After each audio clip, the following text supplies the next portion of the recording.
Buat aku yang suka nulis sama baca novel, kayaknya sih masuk jurusan bahasa Indonesia itu keren juga ya. Tapi kira-kira enakan masuk pendidikan bahasa sastra Indonesia atau sastra Indonesia aja ya?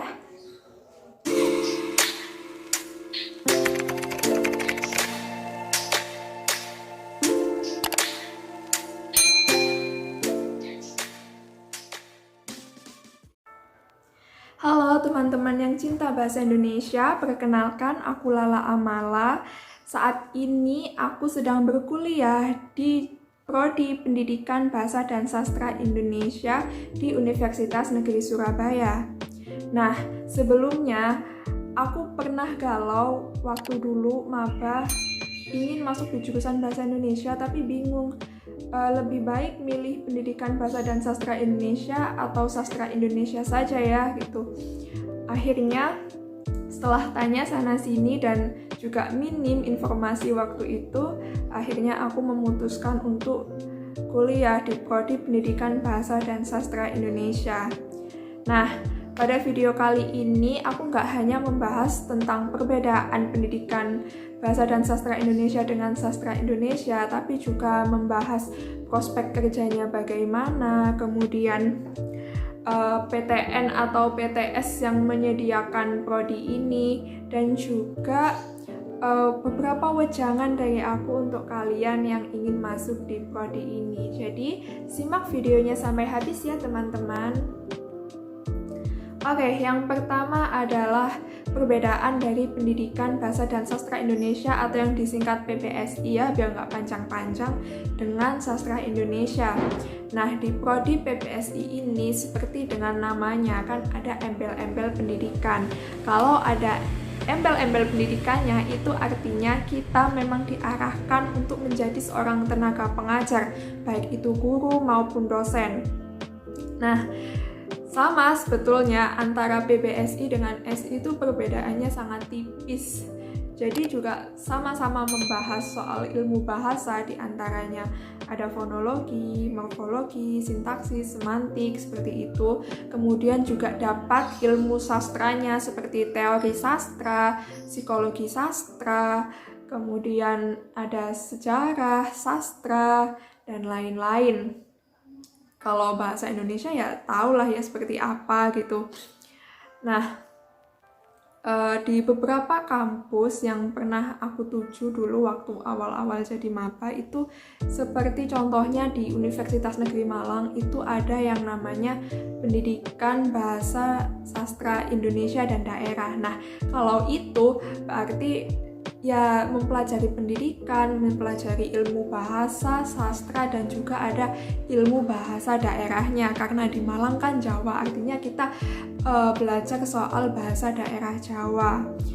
Mungkin di kampus lain itu juga hanya pendidikan bahasa Indonesia, jadi tidak ada sastranya. Ya, kurang lebih seperti itu teman-teman perbedaannya. Dan itu semua tergantung teman-teman minatnya di mana gitu. Kalau memang ingin menjadi pengajar ke depannya, ya masuk saja ke jurusan pendidikan bahasa dan sastra Indonesia. Kalau toh teman-teman tidak ingin menjadi seorang pengajar, karena memang banyak juga ya waktu itu adik-adik tingkatku yang bertanya, Kak, kalau nggak mau jadi guru mending nggak apa-apa ya masuk jurusan sastra Indonesia. Oh iya, jelas, masuk saja di sastra Indonesia. Di sana hanya membahas soal ilmu bahasanya, sastra, seperti itu aja. Jadi nggak ada ya bahas RPP, silabus gitu-gitu. Tapi ya teman-teman, karena kuliah itu kan sudah beda dengan sekolah. Jadi ya kalau misalnya teman-teman merasa kurang, teman-teman bisa belajar sendiri gitu. Kan kebetulan di UNESA tempatku itu ada prodi sastra Indonesia juga. Jadi aku dengan temanku yang kuliah di sastra Indonesia kadang masih nanya, kamu belajar apa aja, terus bukunya apa. Kadang juga masih sering tukeran buku sama mereka gitu. Jadi ya belajar sendiri, nggak hanya harus berpaku pada SKS yang kamu tempuh seperti itu.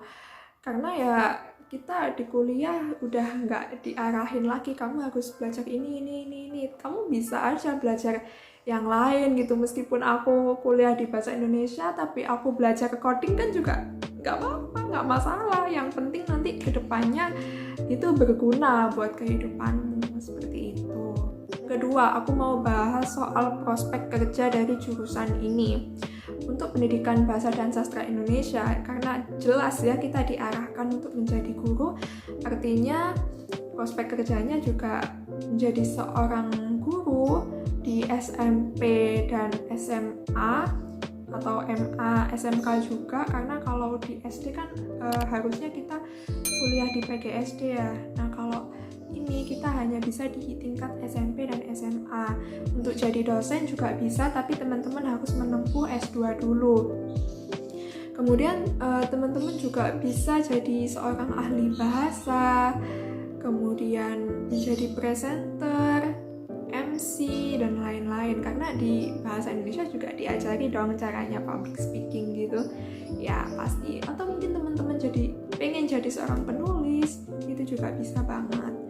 Dan sastra Indonesia juga sama, mereka bisa jadi seorang ahli kritikus sastra, juga pengamat sastra, bisa menjadi seorang penulis, atau mungkin penulis skenario drama, kerja di penerbit, menjadi seorang editor, dan lain-lain.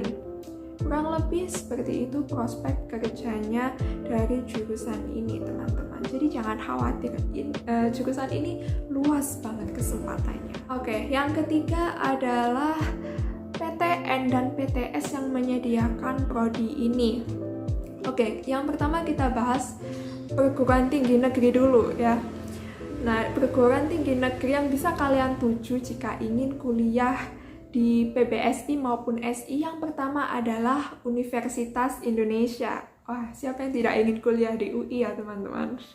Kemudian yang kedua adalah Universitas Gadjah Mada. Yang ketiga ada Universitas Negeri Yogyakarta. Keempat ada Universitas Negeri Semarang. Kelima ada Universitas Negeri Surabaya. Dan keenam ada Universitas Negeri Malang.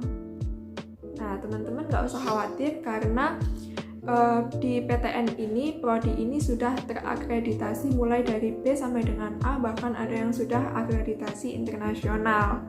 Kemudian untuk PTS yang menyediakan prodi ini, beberapa di antaranya adalah yang pertama Universitas Sanata Dharma, kemudian Universitas Ahmad Dahlan, Universitas Muhammadiyah Malang, Universitas Kristen Indonesia, dan lain sebagainya.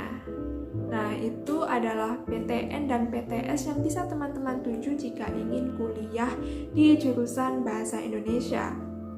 Baik PTN maupun PTS itu sama aja kok, sama-sama bagusnya. Yang penting itu semua tergantung ke teman-teman sendiri, gimana nanti proses belajarnya. Oke, di pembahasan terakhir yaitu beberapa petuah dari aku sebagai anak yang sudah terjun di jurusan Bahasa Indonesia. Yang pertama adalah kalian jangan berpaku pada pendidikan bahasa sastra Indonesia atau sastra Indonesia aja ya, karena keduanya itu sebenarnya sama gitu. Nanti ya tergantung teman-teman aja. Kalau nanti misalnya teman-teman merasa kurang gitu kan, teman-teman bisa belajar sendiri gitu. Karena memang di beberapa kasus ada juga yang anak sastra Indonesia itu bisa jadi seorang guru, tapi dia harus punya ilmu pendidikannya dulu. Nah, yang kedua, sebelum menentukan ingin masuk di PTN atau PTS itu, lihat dulu akreditasi dari jurusannya gitu. Aku sarankan teman-teman untuk masuk di jurusan yang akreditasinya minimal B. Kalau memang sudah A itu aman banget. Nah, di UNESA sendiri alhamdulillah sudah akreditasi A ya teman-teman, jadi nggak usah khawatir. Kemudian wejangan yang ketiga adalah teman-teman harus punya relasi.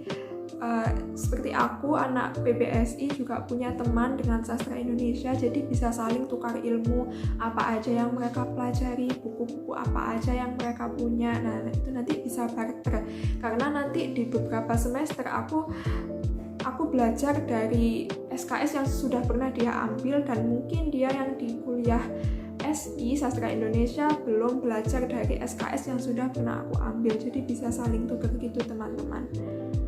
Dan ya teman-teman gak usah khawatir, semua jurusan itu sebenarnya punya prospek yang sama dan gak ada jurusan yang itu nanti kerjanya susah gitu. Nah teman-teman jangan berpikir seperti itu.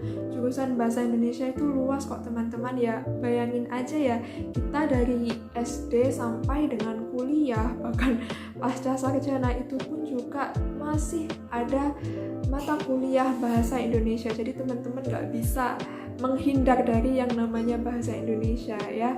Nah itu juga yang membuat jurusan ini luas dan peminatnya juga banyak gitu. Waktu itu di UNESA sendiri prodi ini menempati peringkat ke-9 dengan peminat terbanyak. Mungkin itu saja ujangan dari aku dan semoga video ini bermanfaat buat teman-teman semua. Kalau misalnya teman-teman ada pertanyaan, kalian bisa tuliskan di kolom komentar atau kalian bisa DM IG aku @amalala08.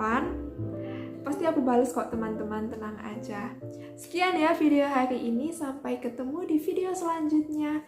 Bye-bye.